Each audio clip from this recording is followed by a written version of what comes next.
दो ईदें Dilawar figure. Radio ने 10 बजे शब के खबर दी ईद की। आलिमों ने रात भर इस न्यूज़ की तरदीद की।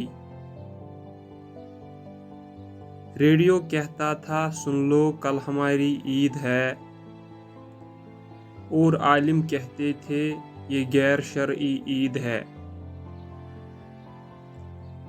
दो धड़ों में बट गए थे मुल्क के सारे अवाम, इस तरफ सब मुक्तदी थे उस तरफ सारे इमाम। बेटा कहता था कि कल शैतान रोज़ा रखेगा, बाप बोला तेरा अब्बा जान रोज़ा रखेगा।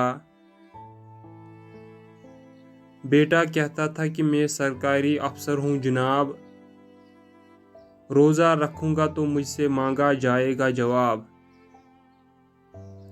बाप कहता था कि फिर यूं बाम पर ईमान के चढ़, रोज़ा भी रख और रोज़े में नमाज़े ईद पढ़।